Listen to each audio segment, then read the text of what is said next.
And welcome back to Downbelow Developer Discussion. My name is Steve. I am Ian. And we are talking about the utility of conspiracies today, specifically smaller conspiracies than the giant globe-spanning ones that are traditional in cyberpunk fiction. And most of these small conspiracies involve somewhere between 5 and 25 people who are actually in the know, and a lot more people than that who have been involved somehow doing a favor for somebody who actually is in the know, but they don't actually know what's going on, so they're not really part of the conspiracy. From a narrative standpoint, the key word to using a conspiracy correctly is tantalizing. No matter what the PCs find out or think they know, there should always be the hint of something else just around the bushes. Sorry, just around the corner. Sorry, we were watching Bad Lip Reading. Go watch it. Funny channel. Then come back and watch us. Something just around the corner that will shed some more light on the situation at hand. And they don't know what it looks like, so as far as they know, it could be a chicken duck woman, speaking of Bad Lip Reading. Right. But the idea with a small conspiracy is that the players should be given a chance to see some details that seem to relate to each other, that are from disparate actual situations, and then have this aha moment when they find somebody who's connected to both of these things. Another important thing about conspiracies, before we get into actual examples, is that in addition to the disconnect, there needs to be an element of nonsense. Simply having a criminal syndicate keeping secrets to keep the police off of them, that's not conspiracy. I mean, technically it's conspiracy by a literal definition, but it's just common sense that you don't want your criminal activities to be widely known. So to make a conspiracy tantalizing, in addition to the disconnect that Ian just mentioned, there needs to be something that doesn't make sense. Why is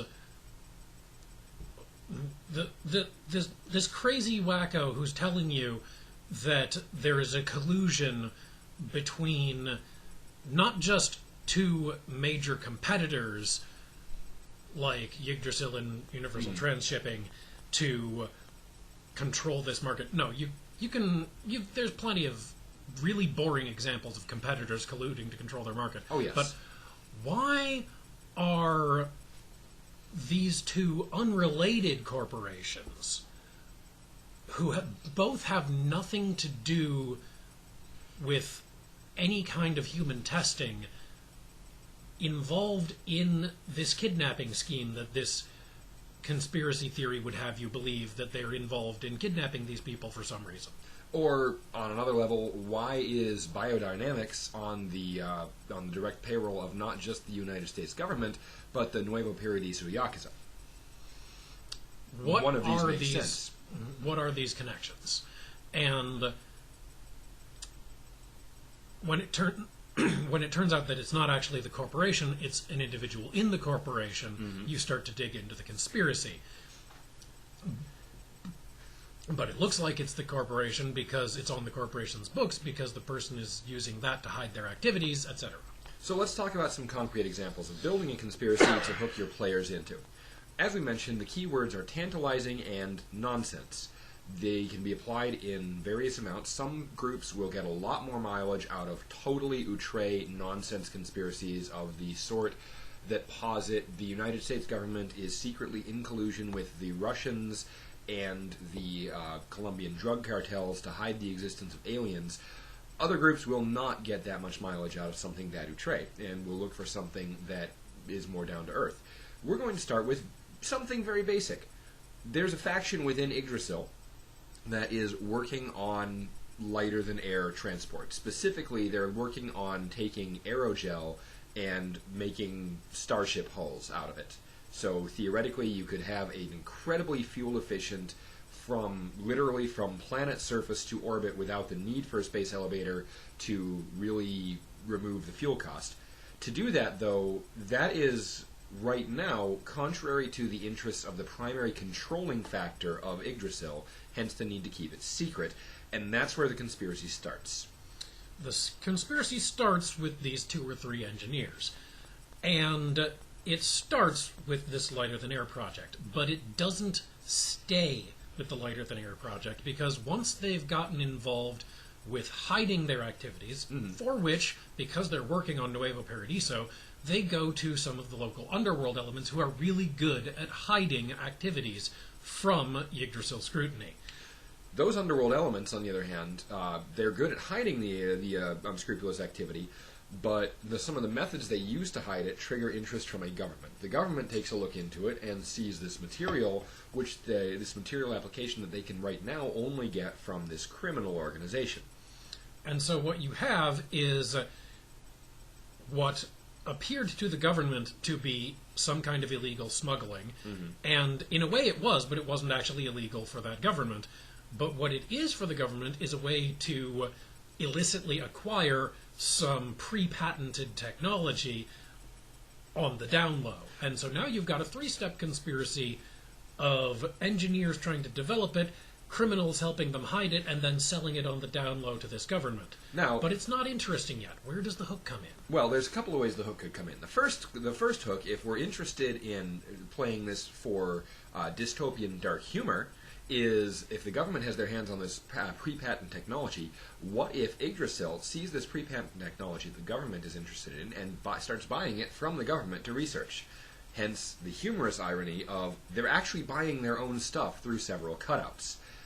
This will get a lot of mileage out of some groups who can use that as anything from blackmail material to saleable data to get some extra oomph in their own thing.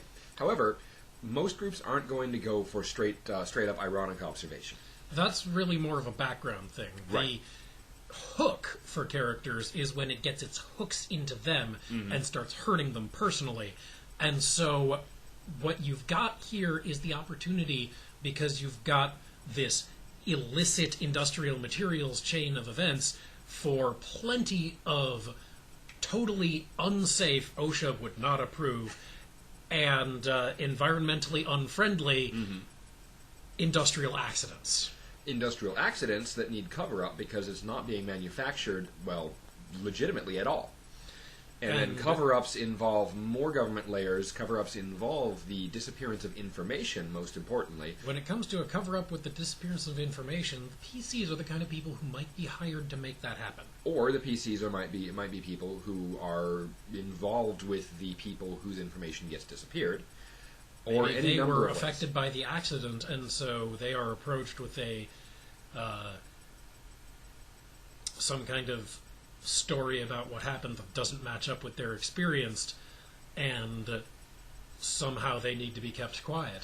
And let's face it, if the potential damage to public relations is large enough, something that's honestly fairly innocent and an industrial mishap, though it's potentially life-damaging, is innocent as far as conspiracy theories go. But since it already goes so much deeper, even something relatively innocent can lead to threatening of life, can lead to layers upon layers of secret keeping, and even some basic stuff can start turning into a nasty web of intrigue to explore. So, to finish out for this time before we go into governments tomorrow, let me re-emphasize that although there was a government and a megacorporation and a criminal organization involved in this conspiracy we just detailed, there's actually only about a dozen people involved in the core conspiracy of moving these materials illicitly around, and the cover-up is to cover the asses of the specific people involved. It's not like the government as a whole is trying to cover this up. It's a few people using government resources, a few people using corporate resources, and a few people using the resources of their criminal organization for this purpose. And if other people in the organization knew more about what was going on, any of those three groups would probably be in pretty deep shit.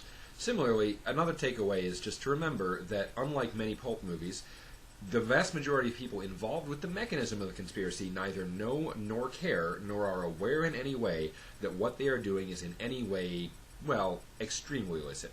Someone involved in a drug manufacturing ring might know that they're making illicit drugs, but not the deaths. More importantly, they don't know what's happening at other steps of the Exactly. chain, nor care. They're just getting their piece. So, next time we're going to talk more about government conspiracies and what that means to you and your players. See you next time through the cracks.